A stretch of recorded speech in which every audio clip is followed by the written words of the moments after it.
Welcome in, everybody. Glad, as always, that you're along on the first edition of our podcast in 2026. Happy New Year. Hope the holiday season went splendidly for you and yours. Well, we're in the midst of the NFL playoffs, the college football playoffs, which is going to come down to Indiana and Miami. How many people had Indiana and Miami, by the way? That's a good jumping in point.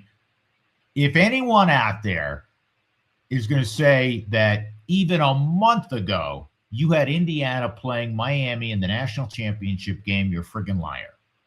Much less, several months ago. And I don't know if anybody beats Indiana. Nobody has so far. They are clearly the most complete team. You talk about a turnaround. If Curt Cignetti went from James Madison 2 years ago to Indiana, and they won 8 football games after all the losing they've done, not only recently, but historically at Indiana, you'd say, my goodness, he should be the national coach of the year. Well, he was, and they won whatever it was, 11 or 12 games 2 years ago. And now they're unbeaten, and they dismantled Oregon. Miami's good.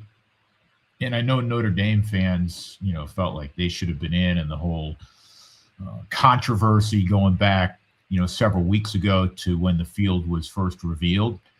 Miami has clearly earned the right to say, yeah, we belong, because they're top, man. They can get after the quarterback. We know how good they are defensively. I'm not a huge Carson Beck guy, but you got to give him his flowers. He played really well, particularly in the fourth quarter in the semifinal game against Ole Miss. Great football game. Great football game. But I don't see Indiana losing. And it's going to turn out to be a really good CFP. And having said that, I'm taping this show about 12 hours after here in Colorado, we learned that the terrific left tackle Jordan Seaton at the University of Colorado, after 2 years, former 5-star recruit at the IMG Academy in Bradenton, Florida, a kid who was the most sought after left tackle coming out of high school that year. And Coach Prime was able to sign him, right? And now he is departing. He's put his name in the portal. It's a huge blow to Colorado. It's also emblematic of where we are in college football. So in the same breath that we can all talk about and celebrate what we've seen in the college football playoff, the great run by, Ole Miss after losing Lane Kiffin, what Miami's done, Indiana, what a marvelous story. And by and large, some great games in the postseason. The sport college football has a huge, and you cannot overstate this, a huge issue with the portal. Do players deserve to get paid? I mean, this is professional football at the AAA level, to steal a convenient baseball analogy. But they're getting paid a hell of a lot better than guys in AAA get paid in baseball, especially at the top universities, especially when you talk about certain positions, right? And left tackle is going to be one of them that's going to get paid. Not like quarterbacks. Running backs get paid pretty well. But the bottom line is this deal where if you're an alum, if you're a season ticket holder of a school, and every year you go, well, they looked pretty good last year, and they had some underclassmen that look like they're going to be really nice players, look like they were developing at a high rate. And then you show up the next late August, early September, and those kids are gone. And you go, what happened to so-and-so? Oh, he transferred. What happened? Yeah, I mean, you know the deal. Every school, even the big time schools, Texas lost their entire running back room. Not that they have trouble replacing them. They lost their top 3 running backs to the transfer portal. Ohio State, I heard, had, I think, 30 kids in the portal. All the schools, Alabama, and they bring schools in, or they bring kids in. But this is not sustainable for the health of the sport, one would think, from a fandom standpoint. Do I still enjoy the pageantry? Absolutely. And as I said, the games in this postseason have been great, but there is something to, especially as somebody that follows a school, to going there and going, okay, yeah, I remember that kid was a freshman, played a little bit, looked pretty good. Now he's a junior, and I know who's going to be out there. There have to be binding contracts. If you, and I'm all about the players, I'm going to restate this, getting paid. They should get paid. Used to be you go to the bookstore, one of these major institutions, and the quarterback's jersey was everywhere in the bookstore, but he wasn't getting anything other than a scholarship. And it's a multi-billion-dollar industry. They deserve to get paid. But there should be, just like at the professional level, there's a contract. And if you sign that contract, it's a 2-year deal, let's say. And maybe a one-time transfer unless your coach leaves. But this idea of kids playing at 3 or 4 schools over a 4 or 5 year period, it's tough to follow. I was talking to a good buddy of mine who played major college football, who remains a huge college football fan, and he's kind of out on everything that's happened. It's hard to follow. And if you're a kind of a middling program like a Colorado, up the road at Colorado State, guys in, guys out. You have no idea. There's no one out there that outside of the top handful of programs can you comfortably say, well, I know what we're going to have next year. No, you don't. I have no idea how Colorado is going to be next year. I mean, this year was a huge disappointment. We've discussed that before. Colorado State, love the resume and the excitement that they've ascertained in hiring Jim Mora. But you don't know how they're going to be. You have no idea what the talent base is. I saw, for instance, Colorado State got a cornerback out of Canada. He played 2 or 3 years for school up in Canada. You have no idea. You don't. There's no clue. And even some of the blue blood programs. I mean, Penn State. They ended up firing James Franklin. They were supposed to be, a top 2 or 3 program this year. Evidently, with all of the changes, they weren't.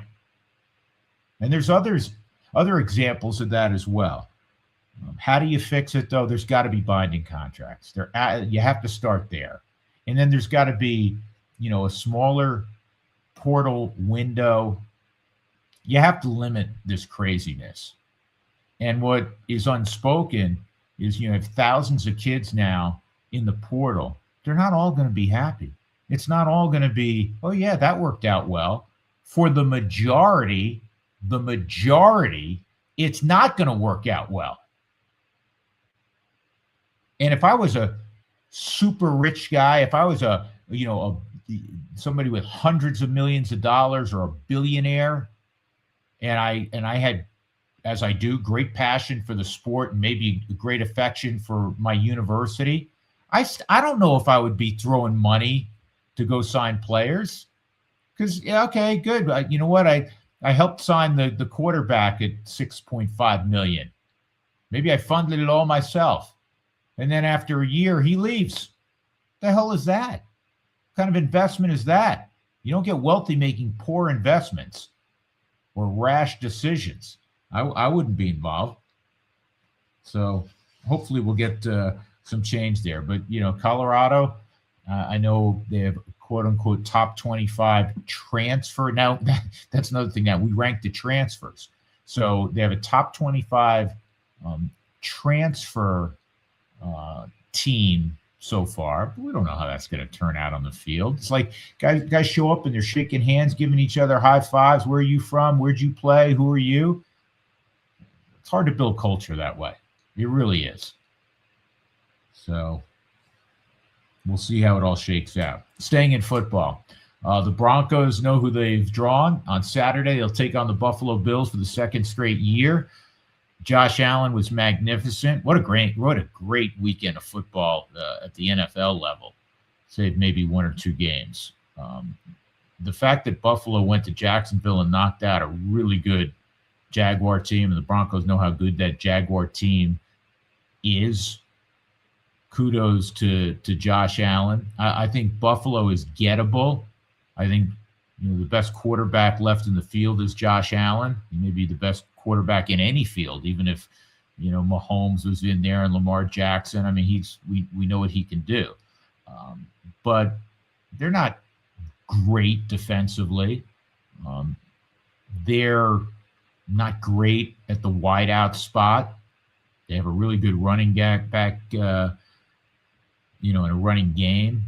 But this is a gettable game for the Broncos. I know it sounds strange saying that. It's strange also that the Broncos, who are a 1 seed playing at home, are a dog. The offense, we all know, has to be better. It's funny when you talk about Bo Nix. For me, I like him a lot. He's got a lot of moxie. He's got fourth quarter moxie. So I don't discount the Broncos by any stretch in beating Buffalo, especially in the Mile High City. And I am aware of the subpar performances offensively. I am aware of the fact that they didn't exactly kick ass offensively in the final couple of weeks of the regular season. But we've seen so many different times through the years, not just with the Broncos, but with a variety of teams where, what you did in week 16, 17, and 18 does not necessarily have bearing as to what will transpire in week 1. I expect it to be a late fourth quarter game with Buffalo. And honestly, I could see either team coming away. But, for those that, are going to dismiss Bo Nix because he is, been up and down at times, I'm not going to do that. I think the Broncos are going to be a really tough out, especially with that defense playing at home. But I'm looking forward to it. I think it's going to be a great matchup. I mean, just objectively, I think it's going to be a tremendous matchup. And it's a great postseason on paper because just like no one had Indiana playing Miami in the national championship game, even sitting here right now where we've eliminated some teams, you can't sit back and go, oh, clearly I think it's going to be Seattle and Denver, or I think it's going to be Seattle and Buffalo, or I think it's going to be the Niners. You just don't know. And I don't think it would be shocking in the true definition of that word to see a number of teams potentially get there, which is fun. It really is. A team that will not get there is the Pittsburgh Steelers. Watched that game last night. For Aaron Rodgers, who is going to go down as one of the all-time great quarterbacks, it's pretty clear it's time. Aaron Rodgers, there were a number of occasions last night where you don't have to think back that far to where Aaron Rodgers would have tucked the football down and picked up 8, 10, 12 yards to move the sticks. Not part of his game, understandably, at 42 anymore. Really, on a number of occasions, and I watched Pittsburgh play a few times this year, you felt like he's just trying to get rid of the football quickly to avoid the fact that he's not super mobile anymore, doesn't want to get hit. And they got outclassed by a Houston team that didn't play well. C.J. Stroud looked nervous at times. But despite that, they win in blowout fashion with a couple of defensive touchdowns. So a couple of thoughts on that one. It is time for Aaron Rodgers, and there's no shame in that. Whatever you think, Aaron Rodgers, he's one of the all-time greats. Before the game started, I was listening to D'Amico Ryan on ESPN. I mean, they had him, they interviewed him literally about 15 minutes before the ball game. And we all know Mike Tomlin for the phenomenal run in Pittsburgh, 19 years, never a losing season. And I'm just thinking back, and I said, if I had, freaky ability and a younger man's shoes and I could play in the NFL, boy, those two guys, sign me up to play for either one of those two guys. Tough, hard-nosed, care about their players clearly, but they're running their ship correctly. Huge. How can you not be a D'Amico Ryans fan? I mean, again, those are guys that the proverbial line, you'd run through a wall for them. Those are the guys that line exists for. And now things are a little more complicated for Mike Tomlin. I do understand where a fan base can get coach fatigue. There's no denying how good Tomlin has been, how consistent Tomlin has been, but only one Super Bowl championship for a city that has 6. And sometimes it's okay to say, yeah, he's great, but maybe we'd be better off, moving on, change of scenery. And by the way, if Mike Tomlin decides, or the Rooney family, which historically has been very, very patient, and they've been rewarded for that patience, where other teams, just keep going through coaches and quarterbacks. I mean, 3 coaches over 50-plus years. Are you kidding me? Noel, Cowher, Tomlin. But, Mike Tomlin would be unemployed for about 32 seconds. And I'm not just talking about his ability to go into television, clearly. I'm talking about there would be, just like John Harbaugh, there are teams that have a current head coach that have inquired about John Harbaugh. And the same thing would be true for Mike Tomlin. When you're a head coach, particularly a great one like Harbaugh, like Tomlin, you're going to get criticized when you don't win the big one over a long period of time. And that's where Pittsburgh is right now. But I also look at it and say, if they had not even an upper echelon quarterback, if they had a top 15, 20 quarterback in the NFL over the last bunch of years, Kenny Pickett, and again, I don't want to beat up, individuals, but they have not had an elite quarterback. Mason Rudolph, an aged Russell Wilson, an aged Aaron Rodgers. This all falls on Mike Tomlin. And their defense, by the way, is not as good as it was. So anyhow, if it's time for Mike Tomlin to move on, he's going to have a job in a nanosecond, and should have a job in a nanosecond.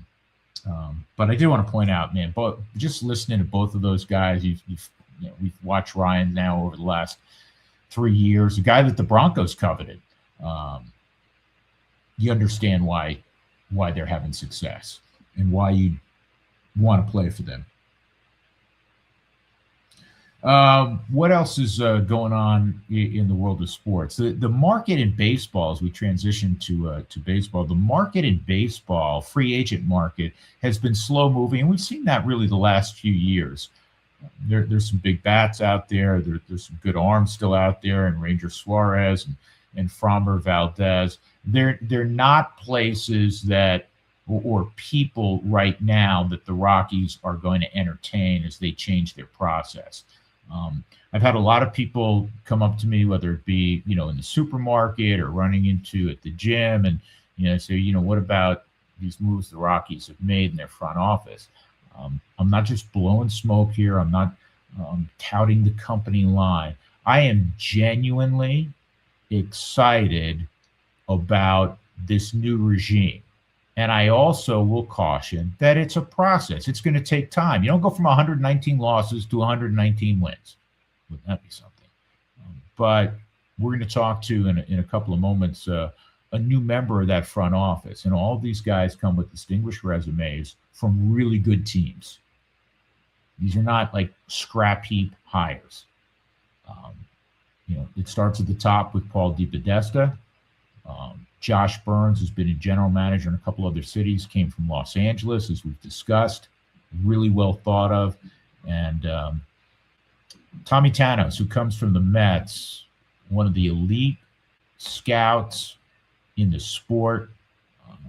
Worked with Paul, as you'll hear, several years back in the Mets organization and helped turn the Mets around when they ultimately went to the World Series in 2015.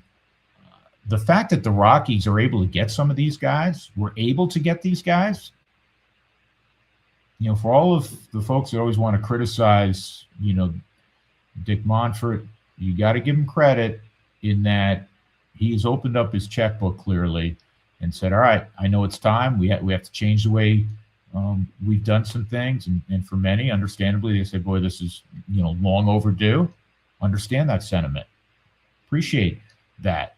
But this group that they have put together, really impressive, really well thought of. As I said, coming out of the winter meetings, so many people, had so many positive things to say about this group. So you're going to learn more about the direction in the early stages of the club, and you're going to learn more about a guy that's going to have a big impact in one of the new assistant general managers. He's been around this game at a high level for a long time, Tommy Tanous.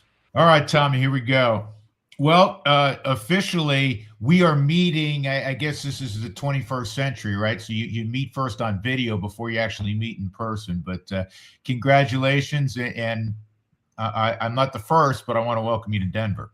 I appreciate that. Happy to be here and looking forward to our run here that starts right now.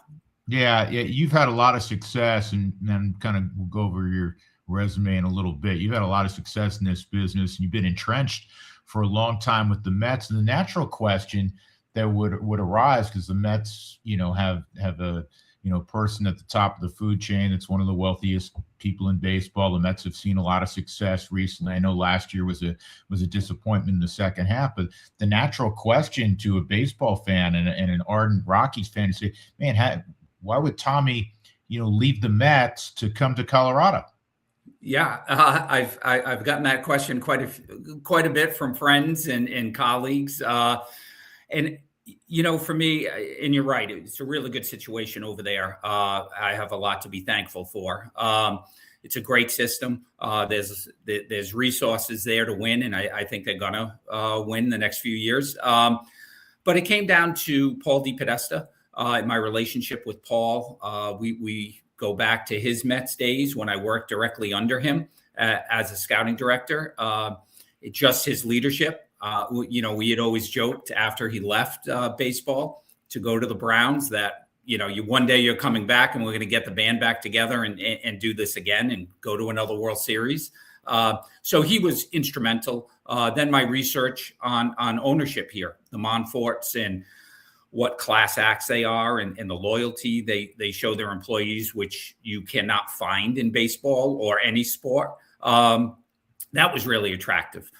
So there were a number of reasons and a chance to kind of help Paul and Josh start something that's almost with a kind of a clean slate here and build this thing the right way from the bottom up. Yeah, that's there's a lot of things that are appealing. And one of the things that I've consistently heard through the years about the Rockies and playing baseball at altitude, and folks like yourself who are into the construction of rosters and how you can win night in and night out.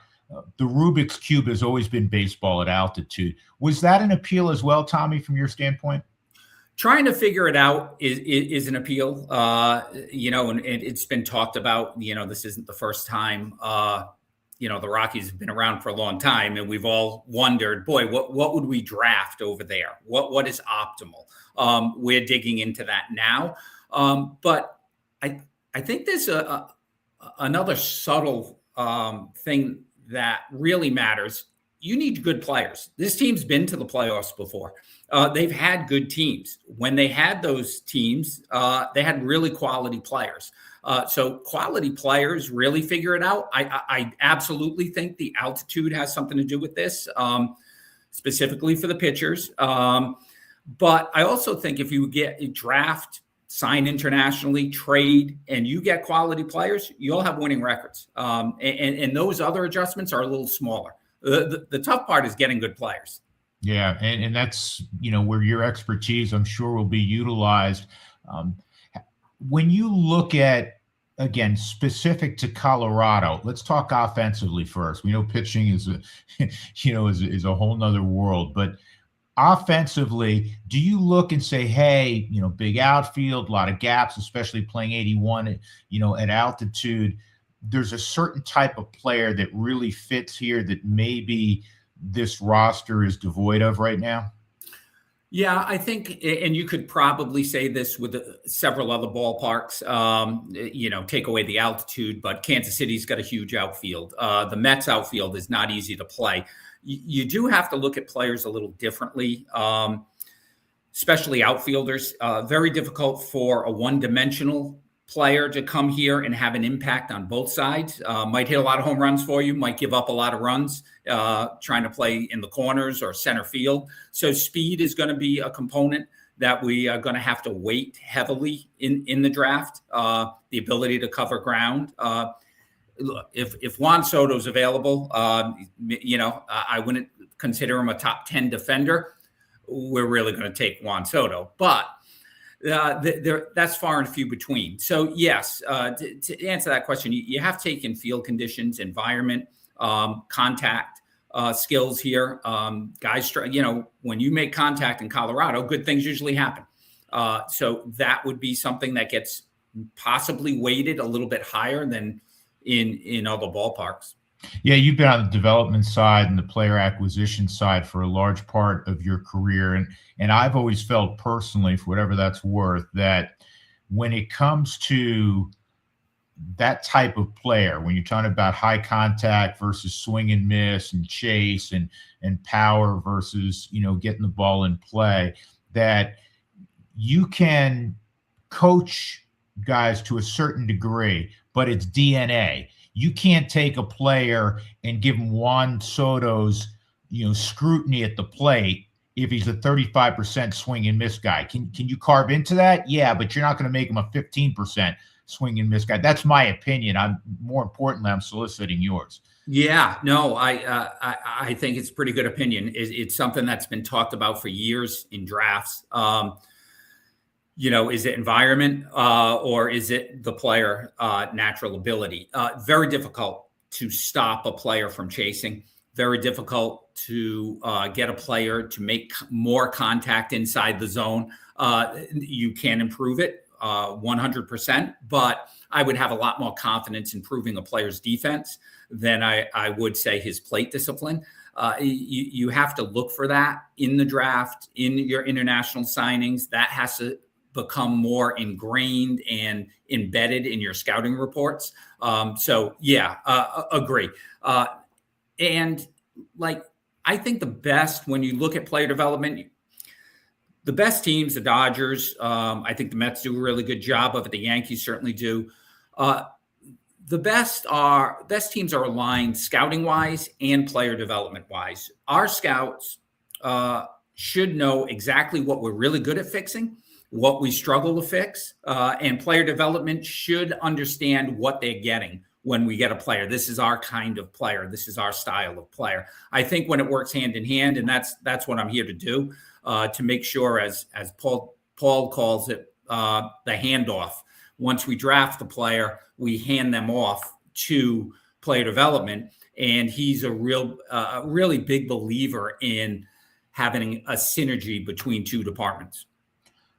On the amateur side, as you learn, where you are now in Colorado, Latin America is huge. 25% of the population of major league players come from Latin America. Where the Rockies, and it's always been a challenge, but where the Rockies really haven't, especially recently, partaken, if you will, is in the Pacific Rim. Is that something that's on your agenda? I know you've done a ton of work throughout your career in Latin America, for instance. I have. The last 10 years have been mixed between the amateur drafts domestically and international. And the last 3 years have been mixed with those three. The Pacific Rim, I've been over quite often. It's something that I know Paul wants to expand. Paul and Josh want to expand into that region. There's a lot of talent coming out of there.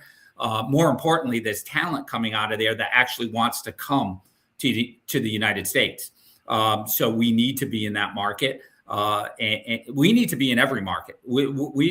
It's impossible to turn a team around without firing on all cylinders, unless you have an enormous amount of money that can cover up mistakes. You really need to focus on player development and talent acquisition on the free agent level, especially on the amateur level. I'm always fascinated with this in all the sports, Tommy.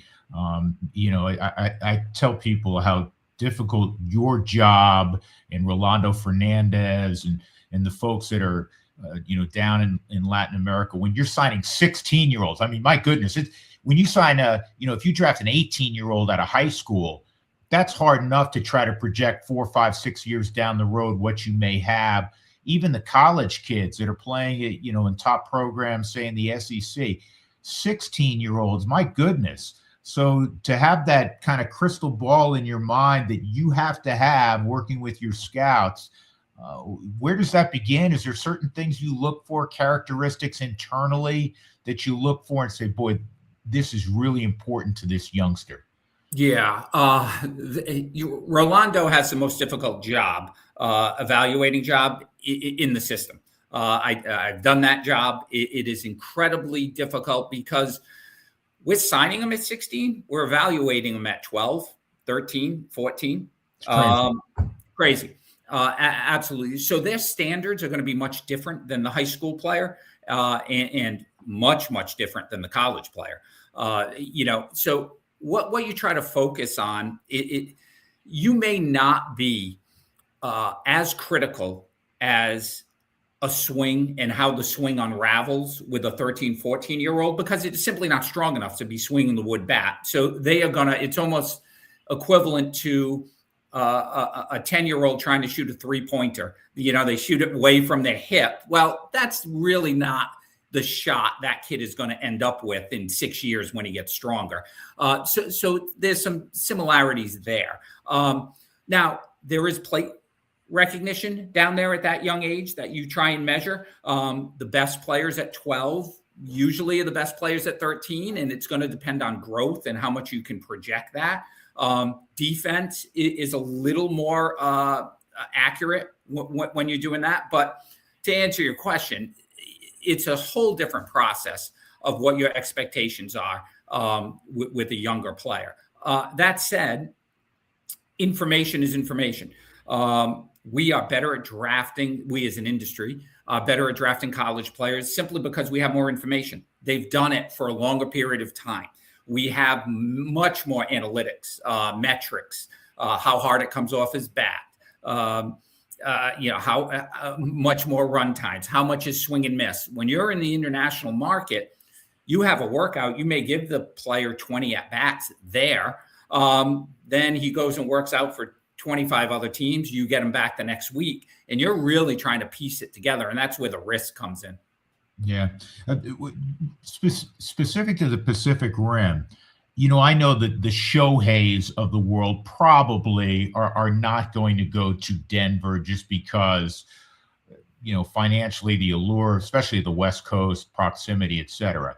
But, one of my partners, for instance, Ryan Spilborghs, finished his career in Japan. He said there's a plethora of middle to late inning arms that may not, again, this, Tommy, you've lived it, you know it far better than I do, that may not have the quote unquote sex appeal worldwide that the Shoheis do, or the Yamamotos, that ilk of player that can really help you win baseball games. Is that how you see it as well?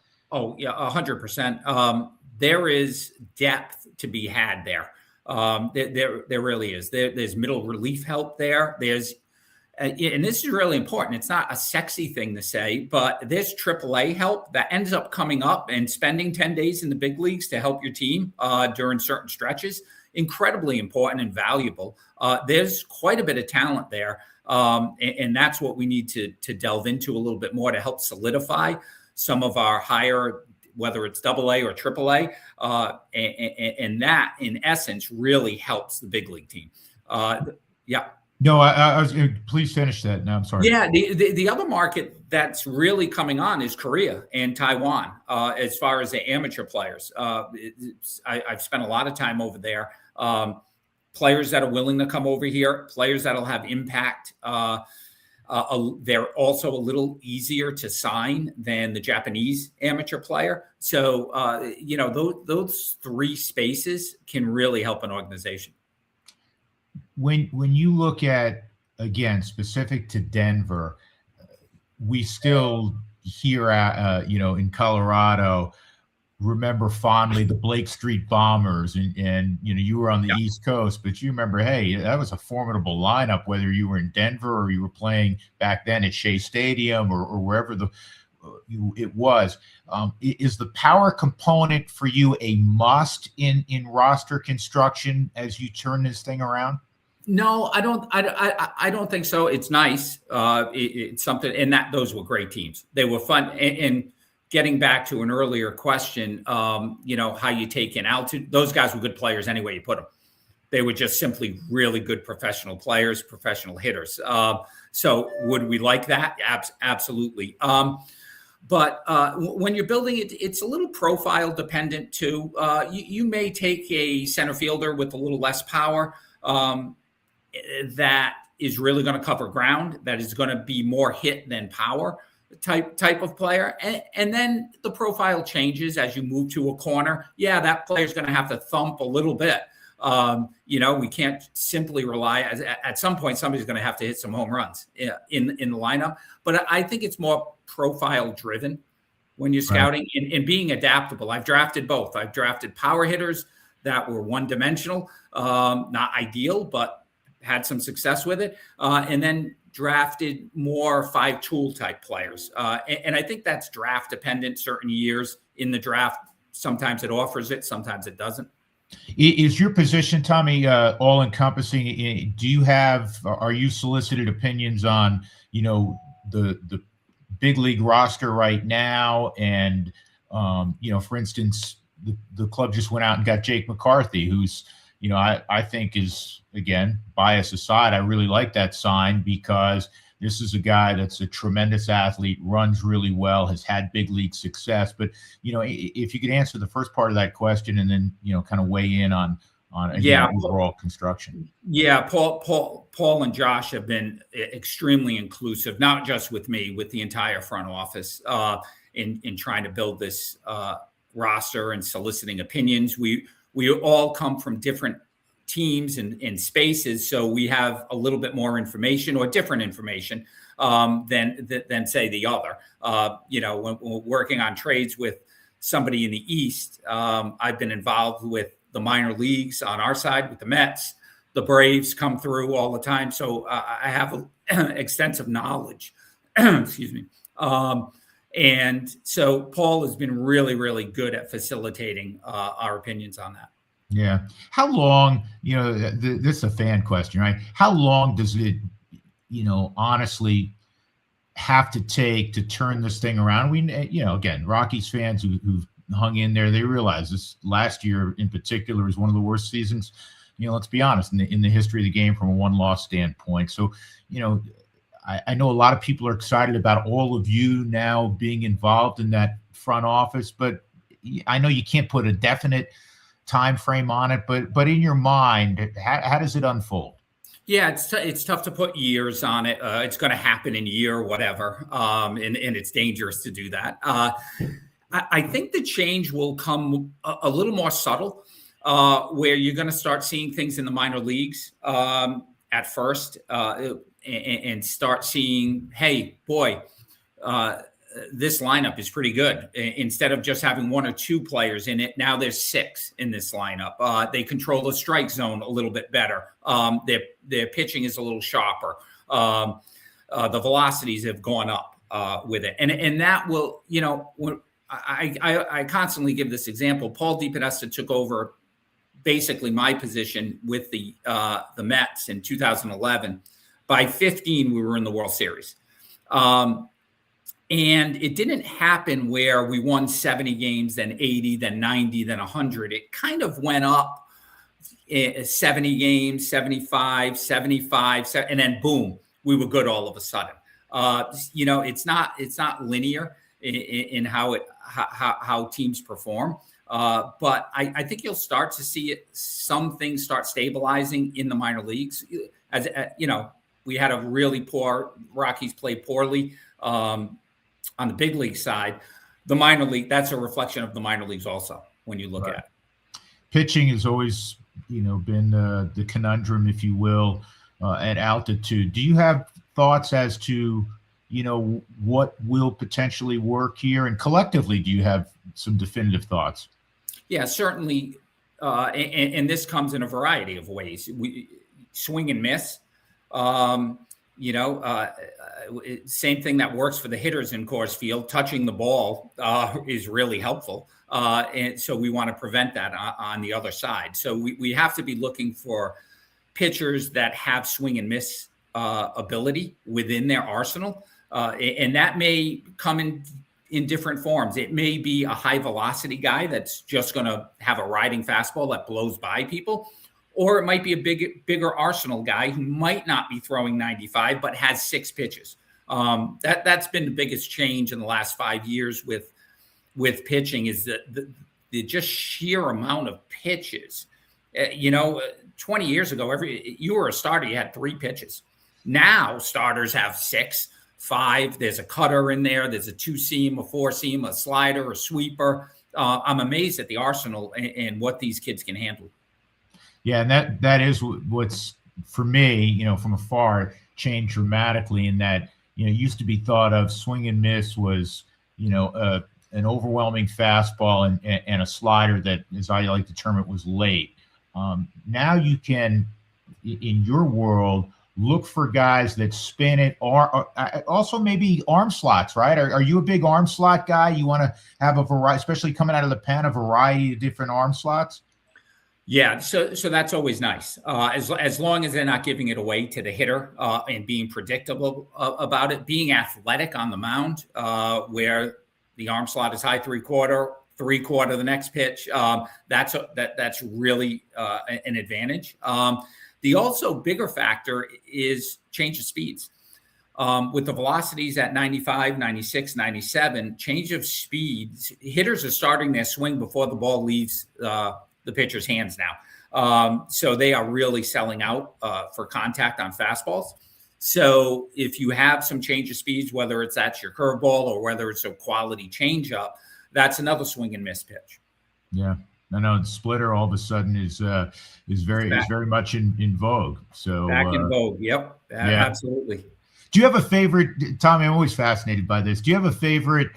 You spent so many times at Diamonds, high school Diamonds, and probably rough Diamonds in Latin America, et cetera. I've been fortunate to be down there a few different times. Do you have a favorite scouting story personally? I'm not trying to have you pat yourself on the back, but a guy that you found type of thing.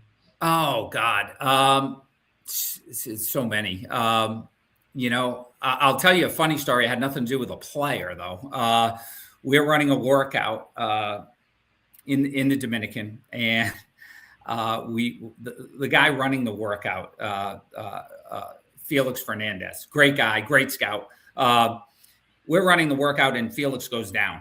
It's about 100 degrees. We're nervous. We're not sure. We think it's he's dehydrated, but we're not 100% sure.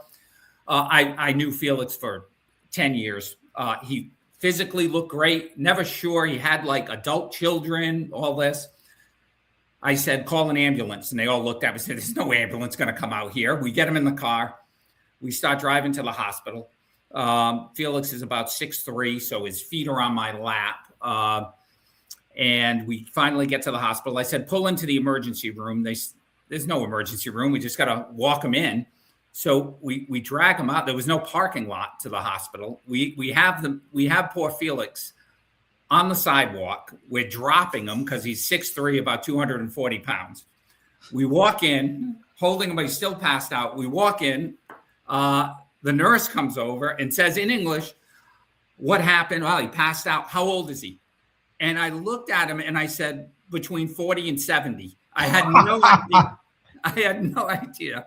We got him hooked up to an IV. It wasn't a heart attack. He was fine. But it's those kind of things that I remember. We hit a cow on the street in Santo Domingo, and the people came out of the woodworks with hatchets and just carved up the cow and just left the carcass there. So, I mean, totally funny things that have happened over the years traveling. Yeah, one of my first experiences down there, I can't match any of those stories, but you'd always heard these baseball, how enraptured kids were in baseball, and obviously, it's a third world country, and we're driving to the old Rockies facility in Boca Chica, and those roads like the back of your hand, obviously.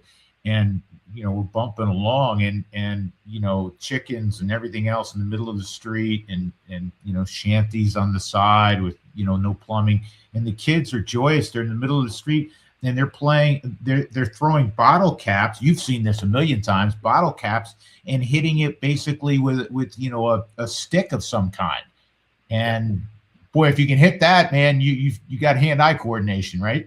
Amazing their love for the game. Amazing their work ethic. I used to say it to my kids when it would be hot, and I'd say, "Hey, let's go get some ground balls." And somebody might say, "Oh, it's kind of hot out there." I'd be like, "They're playing in the Dominican. I can tell you that. Rain, shine, whatever. It's an amazing island producing talent and their love of the game." Yeah. Well, I said this when my boys were growing up outside. It'd be winter, and there'd be snow on the ground, and I would say, "Hey, no one else is throwing the rock right now outside in Colorado. You got a leg up." Yep, that's right. It's true. Yeah, you got to think that way. Hey, Tommy, I really look forward to getting to know you better and seeing you in person. I can't thank you enough for the time. Congratulations on the new position, and I wish you all the best. And certainly that comes from a strong fan base as well. Thank you. I appreciate it very much, Drew. All right. We'll talk soon, man. Take care. Yeah. Big thanks to Tommy. And I always said this on the podcast. It's January 1st, and it goes like a million miles an hour toward opening day. And now we're into mid-January. Pitchers and catchers report literally in about 3.5 weeks. And then we'll get rolling, and it'll be fun. And it's a process. I keep coming back to that, but I'm excited about the new direction, for the organization. And I'm excited about, hey, but by the way, I didn't mention it, but I'm excited about like Jake McCarthy coming from Arizona. Is this guy, it's not Juan Soto. I'm not suggesting, or, Tucker, or, Aaron Judge. It's not like the Rockies just got some huge free agent, but you start to see the thinking of this front office. Athletic, big, strong guy who can run. And we talked to Tommy about guys who can run and athleticism, and kind of, changing that roster, not only at the big league level, but changing the roster at the minor league level, and some guys down the road that'll, hopefully not only impact the big league roster, but truly have an impact on the one-loss record. Be remiss if I didn't mention a couple other teams that are rolling in addition to the Broncos, and that is the Avalanche and the Nuggets. The Nuggets, first off, have been decimated, as you know, by injury, but they are finding ways, amazingly, to win games utilizing players who were not even playing a couple of weeks ago before all of the injuries. So a huge tip of the cap to David Adelman. I mean, if there was like a midseason coach of the year, based on what has happened to the roster the last couple of weeks, and the fact that he's, keeping them together until they get Jokic back, big kudos to Adelman and the Nuggets. On the other side, the Avalanche, man, I was holding my breath like all of you when 92 crashed into the net, and you were just hoping it wasn't a knee. Looks like it's ribs for Gabe Landeskog. He's going to be back at some point in time. I just hope, this guy's one of the toughest people we've ever seen in Denver sports, one of the great leaders. We've had that discussion before. I hope, not only for the Avalanche, but for Gabe personally, that somehow he has this great and quick recovery that allows him to participate in the Olympics for Sweden also. He deserves that after sitting out for 3 years, and how good he's been in playing every game until that kind of freak injury when he crashed into the net. But they came home, had a couple of blowout victories. Last night they lost in overtime to Toronto. They are still in regulation unbeaten at I keep calling it Pepsi Center, at Ball Arena. So Coach Bednar's keeping those guys together, as I've been saying for months now. What a treat. What a blast to watch them on a nightly basis. Also, one quick thing. When last year the Avalanche shocked not only everyone in Denver and in this region, but the NHL, and they traded Mikko Rantanen to Carolina. We know that Mikko's now in Dallas. For Marty Necas, people were like, wow, how's this going to work out? You know what? Again, with all due respect, Mikko Rantanen's a great player. This worked out really well. Marty Necas, when he's out there, does he not look like there's a clone sometimes to guys skating with often? And that's 29 in the great, maybe the best player for me right now in hockey, in McKinnon. I mean, they both fly. They both have the ability to lose players who are right with them, seemingly. Great stick handlers, great shooters of the puck. Marty Necas has been unbelievable. And when you pair him with Nathan McKinnon, if you're a defenseman, you have to be going, oh my goodness, how are we going to stop that? And most of the time they do not, or a good portion of the time they do not. Necas has been fantastic. So they're I keep saying the same thing, man. They're a joy to watch. Entertaining as all hell. So that'll do it for this edition. Tommy Tanous, thank you again for joining us. Happy New Year to one and all.